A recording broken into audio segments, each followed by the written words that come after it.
Shalom and welcome to Temple Talk. Today is the 25th day of the month of Nisan, 5778.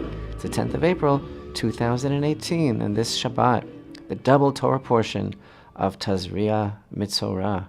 And it's also Shabbat Mavarchim, the Sabbath of blessing of the new moon of Iyar, which will be Sunday and Monday. And today is the 10th day of the count of the Omer, Sefirat HaOmer. Welcome back to Temple Talk. Welcome us back. We were off the air, that is, for the Passover holiday. Hope everyone had a wonderful and blessed Pesach and crossed the sea, experiencing freedom and on the road to the promised land. Of course, what is freedom today? That's another question. A lot of people define freedom as the ability to do whatever you want and absolutely nothing at the same time, and not to take any responsibility. And the Torah's definition of freedom is basically to be in charge of yourself, to be cognizant of your own limitations and your own potential for greatness as well, and to have the lucidity and the clearness of mind to be able to make the right choices. And actually, that's what these days of the counting of the Omer are all about. Isn't that right, Yitzchak Reuven? Absolutely. It's got to be one of the most exciting times of year, the mitzvah, a positive commandment of counting the Omer, as we find in Parshat Emor, Leviticus 23. You shall count for yourselves 7 complete weeks. Of course, it began on the conclusion of the first day of Passover, when, in the time of the Holy Temple, representatives of the Holy Temple, of the Beit Din, go to the fields and cut the new barley, and that is roasted and brought as an offering in the Holy Temple the next day. Omer actually means a measurement. It's a certain dry measure, and we're talking here about this offering of barley, which is very, very significant because of what it represents. It represents a certain level of constricted consciousness. It represents animal food. It's not consumed by people. And then, raw barley in the field is for animals. And it's significant and symbolic on a mystical level of the fact that when we left Egypt, we were on a scale of what's called in the Kabbalistic literature constricted consciousness. We were still subject to a slave mentality. We left suddenly. We left Egypt very, very suddenly. And all of a sudden found ourselves confronted with the reality of being able to choose on our way to Mount Sinai. And we count these days now with great anticipation and enthusiasm, like looking forward to something so special in our lives, like you would look forward to a wedding, which is what it is, the Sinai revelation. And so we are counting the days and the weeks, and the climax of it is going to be the festival of Shavuot, which is, of course, the festival of the first fruits and the anniversary of the giving of the Torah at Mount Sinai. And that's when we have a very unique offering in the Holy Temple, the twin loaves of wheat bread, which is the only occasion in the Holy Temple in which an offering that is leavened is brought, because then a man is standing up with his full erect posture because he's receiving the Torah. So we evolve during these 49 days of 7 complete weeks from Passover to Shavuot. We evolve from the slave mentality to the ability to be servants of the one true God. And I got to tell you something. The Seder night is so overwhelming. To me, it's overwhelming. I got to tell you. I don't know if I ever did the Seder right in my whole life. I have to tell you, I have hundreds and hundreds of volumes in my own home, in my own personal library, on the Seder. I have hundreds of different Haggadot. I have hundreds of volumes about how to conduct the Seder. I don't even know if I ever did it right. It's so complex, the whole world of those special mitzvot of eating the matzah, and of eating the bitter herb, and of drinking the 4 cups of wine, and of telling over the story of the going out of Egypt. First of all, when we do it with the grandchildren, so some years we have like what I call an intellectual Seder, which is that we have like an adult Seder, and some years we have it with the children and the grandchildren, most years. And on those times I decided I'm not going to do anything other than make sure that the children have a wonderful, memorable time, and that I fulfill the commandment, as the Torah says, you shall tell your child on that day, saying this because of what Hashem did for me when he took me out of Egypt. So when we have a children's Seder, it's all about the kids. We're moving around, we're up. I don't even necessarily always follow the Haggadah because I just want to make the children understand what it means that we were slaves in Egypt and that we're going out. So my wife and I invented all kinds of games and all sorts of shtick and routine and all sorts of things, and the kids get very, very excited about it. But what I want to say is, it's still so overwhelming. It's so. I always feel the next morning like, was it a good Seder? Did I do a good job? Did I really fulfill the commandment of feeling that I personally am going out of Egypt? Did I give that over to everyone? I was sharing this with a great rabbi. And he said to me, sharing this thought that I had, this inhibition about maybe I never even do Passover right. And he said to me, don't you understand, my sweetest friend? That's exactly what the days of the Omer are all about. And it made me feel so good. It's so true, because what happens is, and this is what the Kabbalah teaches, right? We weren't ready to leave Egypt that night. And the very moment came, God in his tremendous mercy took us out of Egypt, right? But it was like this great light that washed over us, right? I always use the analogy, I say, who was that masked man? It happened so quickly that this light comes and it picks us up and it takes us out from Egypt. The next day it's like, huh? It's like you feel kind of like it's like anticlimactic, like a letdown. Did that really happen? Because we weren't really ready for it. It was total chesed. And so the whole idea, and we've said this many times, the whole idea of the counting of the Omer is to get back to where we once belonged, to get back to where we already were that night of Passover, but it was undeserved. It was undeserved. It was Hashem and his great compassion. He took us out of Egypt. But now, slowly, we have to work on it. We have to work with these tools of the special kavanot, the special intention, special meditation, special spiritual work on our midot, on our attributes over the days of the Omer. So it's totally normal, my friend was telling me, totally reasonable to feel that you didn't do it right and that's totally overwhelming. Who could? There's thousands of books and instructions about the night of Passover. You can only do your best. But that's what this beautiful time is all about. And the interesting thing about the counting of the Omer is that the attributes that we're working on are all emotive, right? It's not in Chachma Bina V'dat. It's not the first three of the 10 Sefirot of the intellectual attributes. It's the emotive attributes. Because you know why? This is the deepest thing in the world. Open your heart in the deepest way, Yitzchak. People are slaves to their emotions, and they think that that's the way it has to be. I'm an emotional person. Well, what could I do? That's just how I feel. Well, you made me angry. Well, that makes me sad. Well, you're not thinking about my feelings. Whatever. People are led by their emotions, and the beauty of the project of the counting of the Omer is for us to mindfully grab hold of ourselves, and instead of being in the passenger seat, to be in the driver's seat and to actually turn our emotions into a skill set, because they have to be channeled. And that's really what these days of the counting of the Omer are all about. It's about becoming a wholesome person that can muster and cull forth all of his skill set of emotional capacity to working for Hashem in this world and to serving Hashem.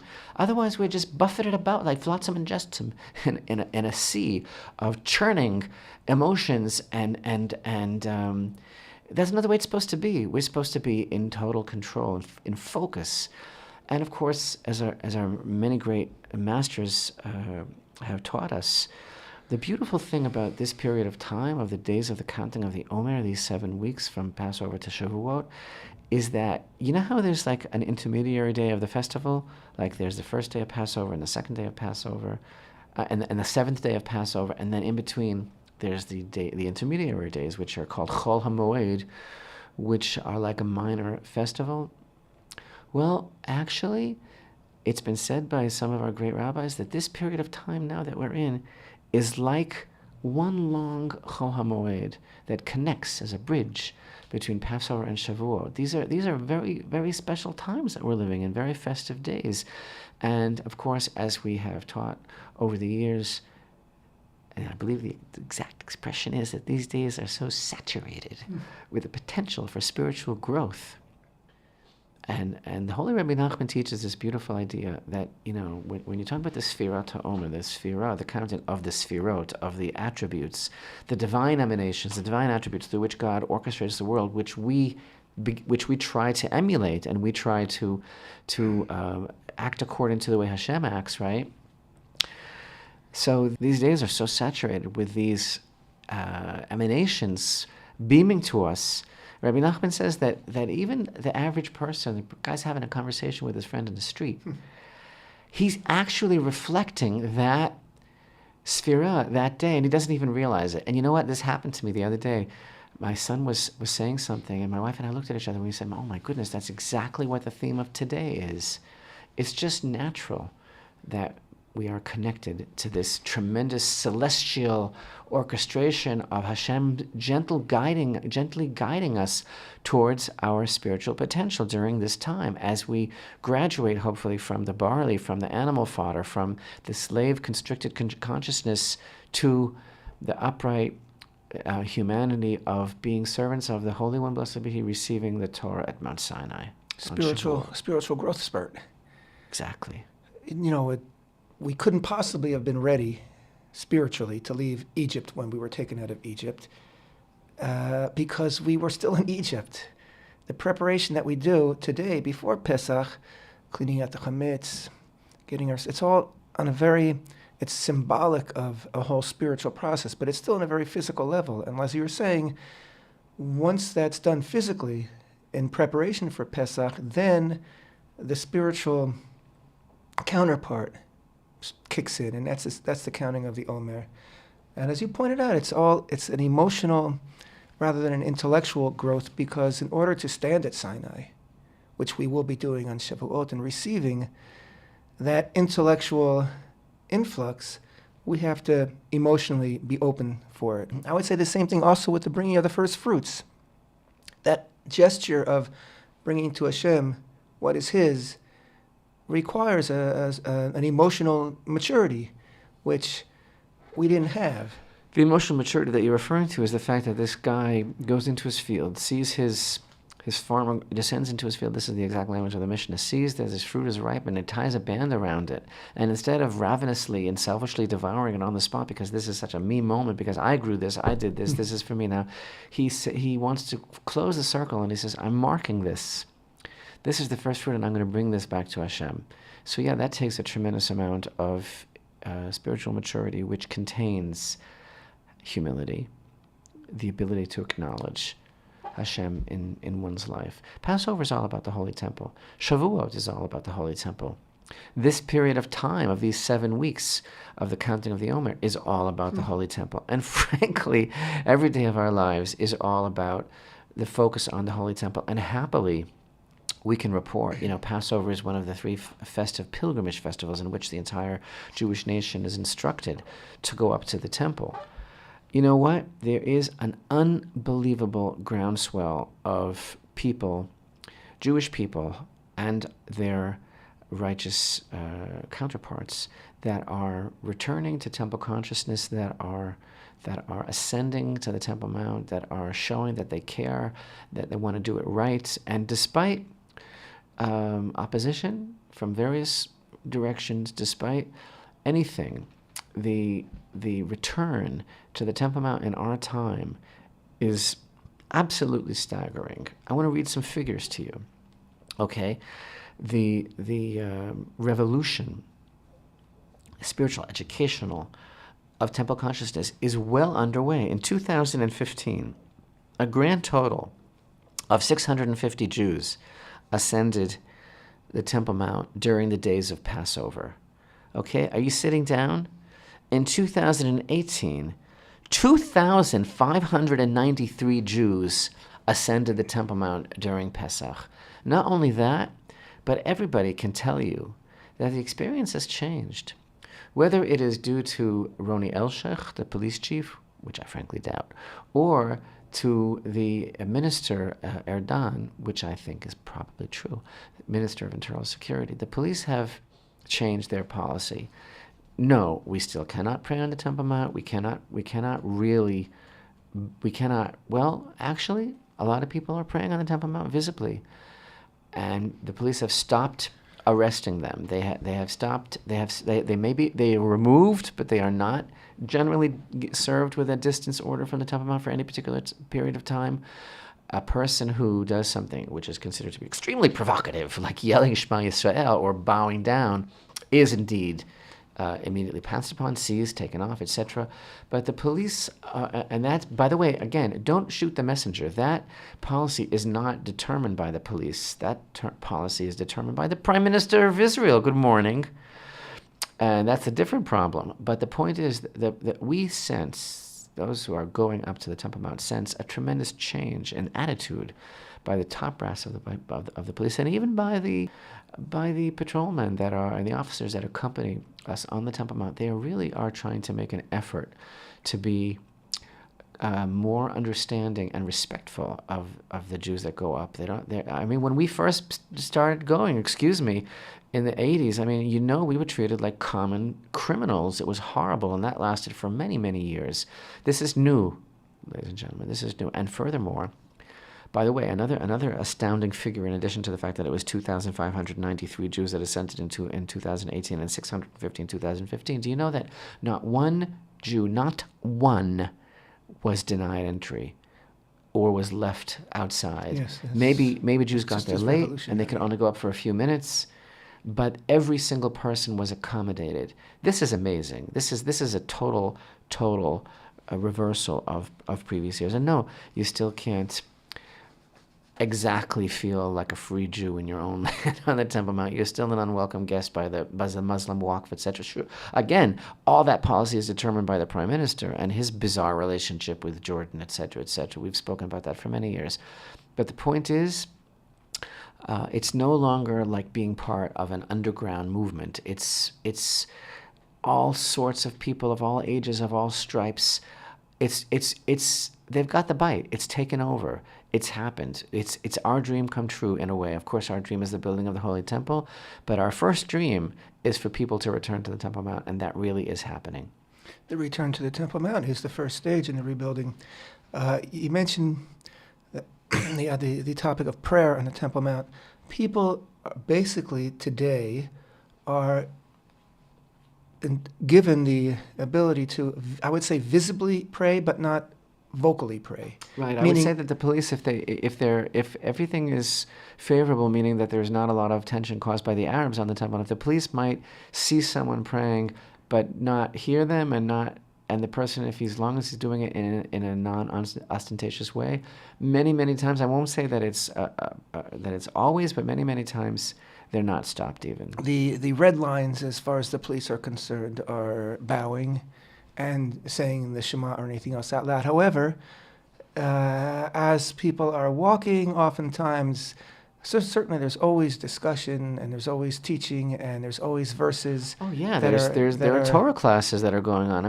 So years ago we weren't even allowed to mention the expression Holy Temple, or even to point to a place and say, here's where such and such stood. And now people are actually teaching Torah on the Temple Mount to groups. So in other words, as during their walk. It is a much more active experience, and of course, the good news that people hear about the experience just encourages more and more people to come up, which expands increases the numbers, expands the ranks, and of course, as more and more people are finding out that their neighbor went up the day before, and that this rabbi went up, and that this one went up, then they're anxious to go up too, because basically a taboo has been broken, a self-imposed taboo that you don't go up to the Temple Mount for this or that alleged reason has been broken. And so the natural desire to go up is in everybody. And, you know what? There are like these old school voices that are for their own particular agenda are still heard in very demeaning ways that are trying to attack those that go up. But you know what? They're being drowned out, because it's like this is like an unstoppable movement it's really like a sincere, grassroots, heartfelt return of the Am, of the nation itself, to its spiritual underpinnings, to its roots, which is the Temple Mount. The Temple Mount is our cradle of civilization. It's like our very core identity, and it's pulling us like a magnet. Yeah.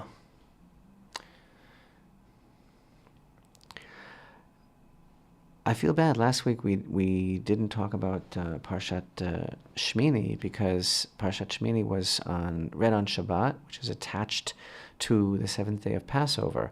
So, God willing, this week in our video lesson, we're going to try to make a little bit of a panoramic bridge and a sweep from Parshat Shmini, and inclusive of this week's double Torah portion of Tazriya-מצורע, and we're going to find some connections with that.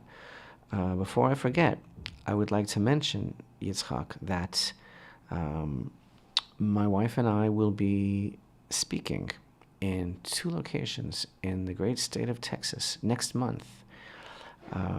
In Abilene, Texas, on May 8th, I will be speaking. Details are available on our Temple Institute Facebook page, and I believe on the website as well. Mm-hmm. And the main event will be in Lubbock, Texas, on May 13th, which happens to be Mother's Day, but is really, at the same time, Jerusalem Day. It is the 51st anniversary, 51st anniversary of the unification and liberation of Jerusalem. That according is to to the say, Hebrew calendar. Yes, according to the Hebrew calendar. It's not June 7th, but it's the 28th day of ER, and both Rena and myself will be speaking at a gala celebration of Jerusalem Day in Lubbock, Texas. Also, before we close, I think this Thursday night is Holocaust Remembrance Day, or Wednesday night, Thursday? Yes. And the Temple Mount is going to be closed on that day. Amazingly, the Temple Mount is going to be closed to Jews on Holocaust Memorial Day, because the Muslims have decided that they have a long-lost Islamic holiday on Holocaust Memorial Day. And if that's not ironic, stay tuned for more irony. Fun and laughter never stop on Temple Talk. We'll be right back. Temple Talk.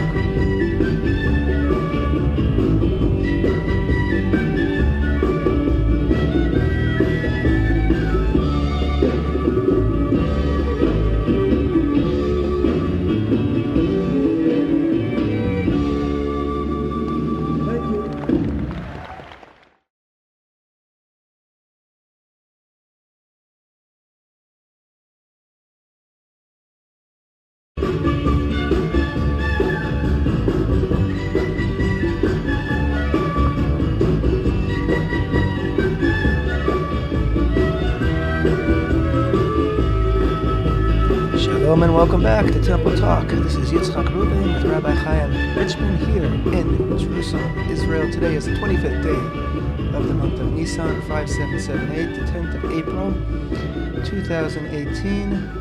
This Shabbat is a double parasha, double Torah reading of Tazriya-מצורע. And this coming Motzei Shabbat, that is Saturday night, Sunday night, Monday, is 2-day Rosh Chodesh of the month of Iyar.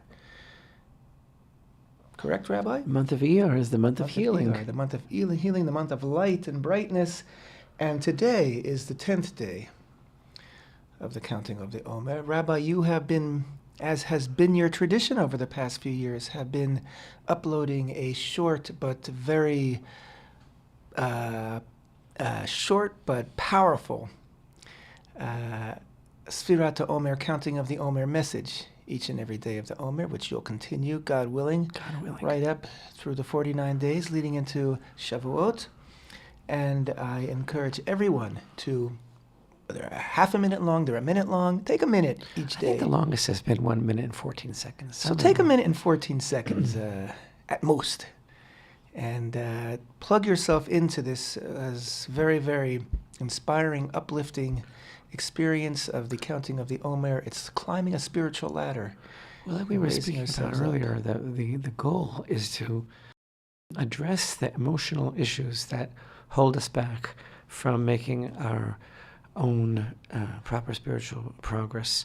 So the days of the Omer are predisposed towards this type of spiritual development, because they are actually in tune with the divine emanations of those days. And so our sages have bequeathed to us this incredible system of self-improvement and self-help, really, deep psychological analysis and addressing these issues that hold us back in the form of how we can best emulate and incorporate into our daily lives, in a practical sense, the divine attributes.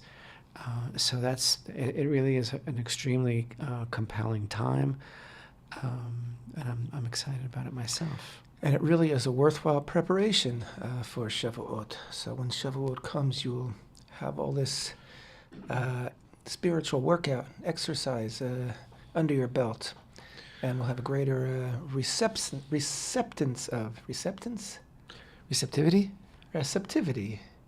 of the great gift of Matan Torah. Torah itself. You know, we're reading in the book of Vayikra, now we're really smack dab in the middle of the book of Leviticus. Last week was Parshat Shmini, which of course is all about the 8th day, meaning the 8th day of the Miluim, of the dedication ceremony of the inauguration of the tabernacle, Vayihi b'yom hashmini, and it was on the 8th day, which of course refers to Rosh Chodesh Nisan, which was this past month, the beginning of the month of Nisan, that special day in which the tabernacle was erected.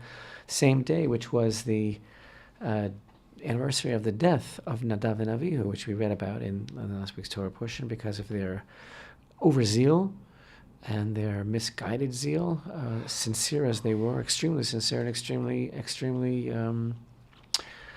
righteous, that they misinterpreted how Hashem wanted them to serve Him, and were taken from the world. And the rest of the parsha, of course, deals with the laws of kashrut, of kosher eating. As I mentioned, I hope this week in our video lesson we're going to tie some lessons from the portion of Shmini into this week's double portion of Tazriya-מצורע, which is all about the purity necessary in the times of the temple, associated with purity associated with the human condition, such as giving birth, and the majority of the parshiot dealing with the unusual and widely misunderstood spiritual illness of tzarat, often misinterpreted and mistranslated as leprosy, but having nothing to do with leprosy. It's a spiritual illness with a physical manifestation. That's what it is.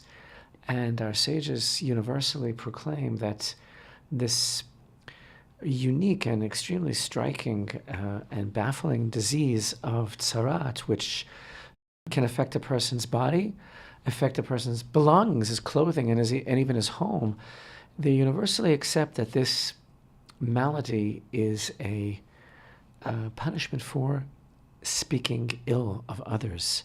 And again, in our video lesson this week that will be available on our channel on YouTube and on Facebook, and try to explore what this is all about. But you know, speaking ill of others, lashon hara, gossip, talebearing, it's just the way things are today. It's so par for the course. It's normal. It's natural. It's journalism. It's the almost every moment of most people's waking day, with all the applications in social media, and people are always kind of talking without even realizing already at this point what it is that they're saying about others. On that note, that brings us to the news of the day, which I can only understand really, again, in the background of the Holy Temple and what's missing from the world, the Holy Temple. And that obviously is the tremendous resonance of the book of Vayikra that we're reading. There's a lot of stuff going on, Yitzchak. A lot of things going on. What's going on, Rabbi? Well, you got a horrible situation in Syria, which is the first thing that we should mention. I don't see how anyone could ignore it, that this horrible person, Assad, is gassing his own people.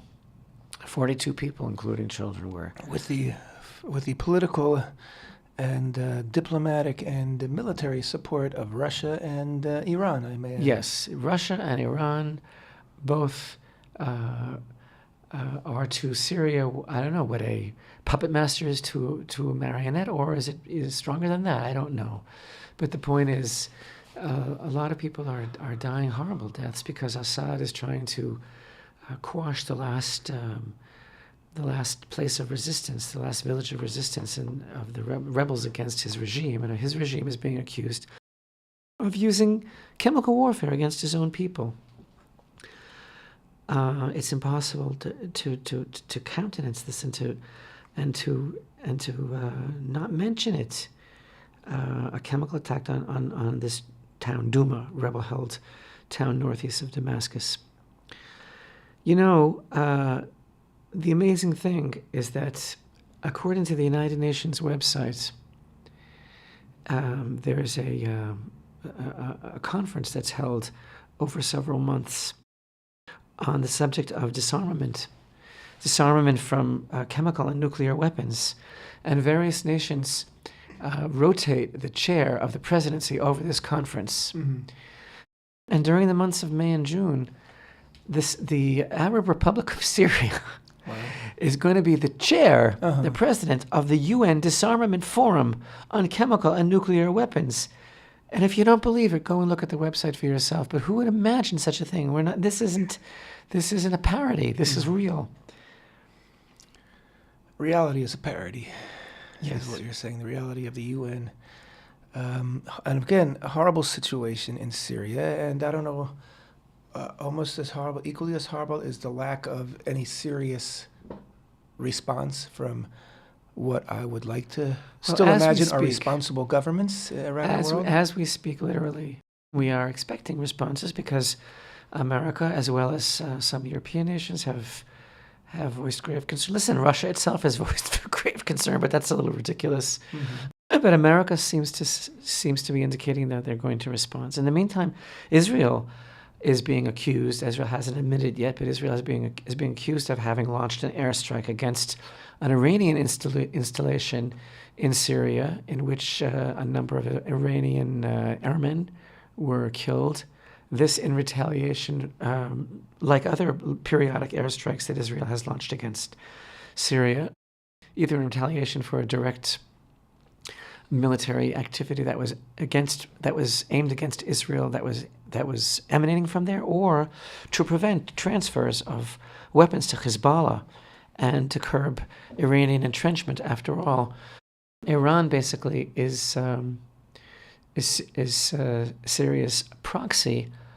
Am I saying that the right way? In other words, what used to be considered a ghost war, the expression is a shadow war, right, can no longer be considered a shadow war. There is direct, full frontal confrontation between Israel and Iran. It has been going on for some time now on our northern border right, because Iran is operating in Syria.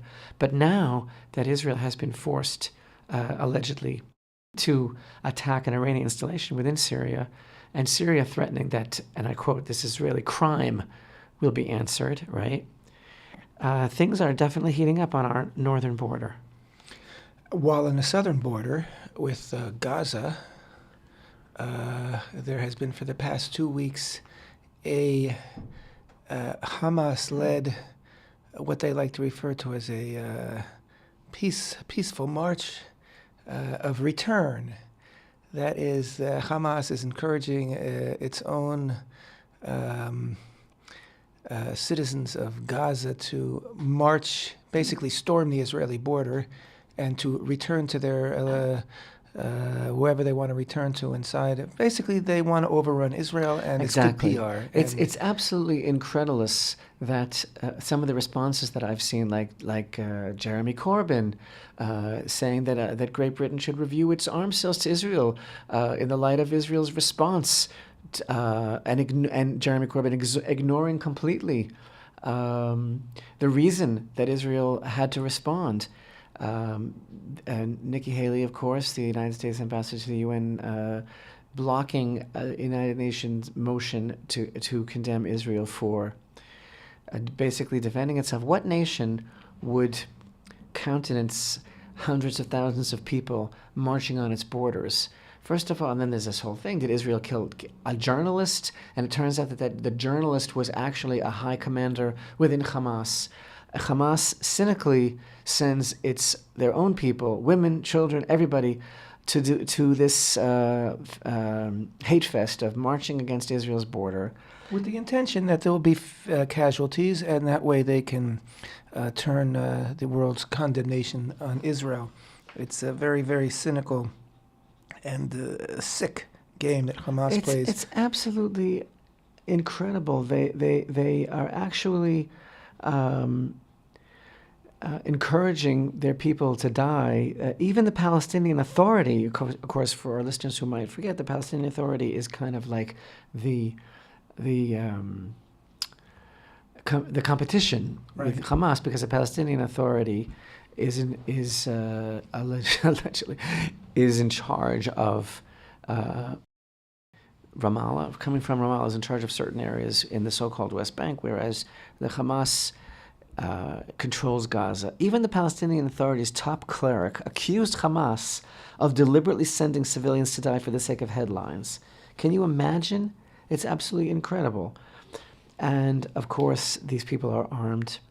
They are armed with live gunfire, Molotov cocktails. A number of them have tried to cut through the fence. They have tried to breach the fence. The goal is to do as much damage to Israel as possible, and this to manipulate the media, which is not hard to do at all. And look at the reaction of so many so-called leaders and pundits as well. This past week, the quote protest included the burning of thousands of tires, creating a huge. And there have been pictures, and any person who wants to be informed, just do a search. You can see photographs on Facebook of the tires that the Hamas activists have assembled close to Israel's border. We're talking about tens of thousands of tires that they're going to burn, and that, of course, causes horrible, horrible pollution. So listen to this. Who is it? Hamdan, right? One of the leaders of Hamas, right, criticized Israel's decision to stop tire imports to Gaza, right? So Hamas is asserting that there is a shortage of tires in Gaza. So they're burning thousands of tires, and then they're blaming Israel for Gaza's tire shortage. So they burn these tires. One of the reasons for burning them was to make it more difficult or impossible for Israeli snipers who are positioned in case Arabs do try to infiltrate the border. And part of it was to blind their vision. This particular, quote, journalist who was killed by a sniper was running a drone over Israeli troops. Yes. Obviously, to determine where the troops are and for whatever strategic tactical purposes, this slash journalist who was actually a commander in Hamas. So the Hamas's quotation in the news is, and I quote, "There is no doubt stopping tire imports will have a negative effect on Palestinians in Gaza, especially considering there's a shortage of tires there. We're going to exert all efforts so that Israel reverses its decision." How much can a person take? How much can a country, a people, a government take?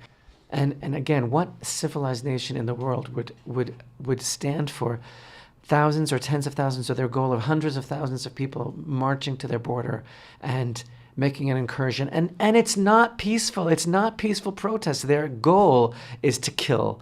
Their goal is to take over our country completely. To kill or to be killed.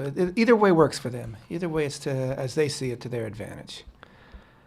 And again, the whole entire situation of what's going on in Gaza is the responsibility of the so-called government of the terrorist organization Hamas, which cynically uses its own people, sends its own people to the slaughter. And all the shortages and all the economic difficulties, it's all because the millions that they receive in foreign aid are diverted for terrorist activities, like the digging and the construction of tunnels. So all the concrete that they get and that Israel allows to go through occasionally, instead of using it to build hospitals and schools, they use it to build these terror tunnels. And it's absolutely amazing that Israel is considered to be the occupier of Gaza when Israel has nothing to do with it. We had 10,000 Jews living there, remember? And we expelled them due to American pressure, and that was what was called the Girush. How do you say Girush? Natkut, the Girush, The disengagement, disengagement. disengagement from Gush Katif. And instead of utilizing the incredible agricultural infrastructure that Jewish brainpower had created in that, making an oasis from the desert, they burnt it all to the ground, and they have turned the entire Gaza into one seething mass of misery and terror over which they rule and keep their people in poverty. And it's a missile launching ground on the rest of Israel. With the full support of the European Union, European countries, and in league with Iran. So it's a tricky situation here in Israel. But we persevere. And in the meantime, that's as far as Hamas is concerned. As far as the Palestinian Authority is concerned, are you aware of the fact that the Palestinians had for a long time been trying to hide the fact that they systematically pay terrorists and the families of terrorists who are jailed and the martyrs who kill themselves to kill Jews? The Palestinians were trying to hide the fact that they are paying these people. But now they have a new policy, which is basically that they are admitting that they have this payment system. And in the meantime, the United States Congress passed what is known as the Taylor Force Act, named after an American who was murdered here in Israel in a terrorist act. And the congressional legislation calls for the aid to be withheld if it's being used to pay for terror. But in defiance of Congress, the Palestinian Authority is now openly stating that its budget that it budgets terror stipends. It's just unbelievable. And in total, the PA expects in 2018 to receive around 790 million United States dollars in aid from donor countries. And this assistance that they provide for prisoners, released terrorists and shaheeds, right? Suicide bombers and their families, it represents almost 46% of all the foreign aid that the PA expects to receive. And they are just unabashedly admitting that they could care less what anybody thinks, what Congress or President Trump or anybody thinks. No, they will continue to pay people to kill Jews. And then Jeremy Corbyn says that it's all our fault, et cetera, et cetera. It's just incredible what's going on here. As long as the Western world continues to underwrite their terror, then they'll continue. The Arab world has, by and large, separated its fate from the fate of the Palestinians. They whatever money they used to provide is drying up, and they're not giving them the political or diplomatic support they once did. Exactly. The Arab world is simply losing interest in the so-called Palestinian cause. You know why? Because as we have stated on this show a number of times, even very recently over the years, the entire idea of the Palestinian people is a fiction that was invented together by the Arab League as a new stage in their effort, in their campaign to destroy the state of Israel, this whole idea of a Palestinian people. But now that the Arab world realizes that Israel is here to stay, and now that so many things have changed, and there are even windows of diplomacy, whether quietly or more overtly, that are opening between Israel and the Arab world is like sick and tired of this machinery of that the Palestinians have created. That's exactly what's going on. Yeah, and so again, it's solely the Western world, and by and large Europe, who are certainly the most enthusiastic and steadfast backers of Palestinian terror. It's a continuation of the war against the Jews, which Europe has been waging for some time now. So much for the two-state solution. As far as the Palestinians are concerned, whether they are fictitious PA or the fictitious Hamas, as far as they're concerned, there's only supposed to be one state, and that's their state. And that's their united effort, whether through the terror payments to the martyrs by the PA or the rushing of the fence of the Gazans. It's all about destroying Israel. And that's basically being bankrolled by the West. by the West, and Hamas, in the case of Hamas, they have come under the thumb of Iran, which allows Iran to work from another front against Israel. But thank God, Israel is on the alert, and Israel is, to an extent, on the offensive in the war against Iran. And thank God, Israel has the God of Israel, who overlooks and keeps us safe and certain here in our land. Overlooking his preserve. There you go back again to the Holy Temple, the secret of everything. There you go back to the Holy Temple, the secret of everything. Thanks for being with us on Temple Talk. We'll be back next week. Temple Talk.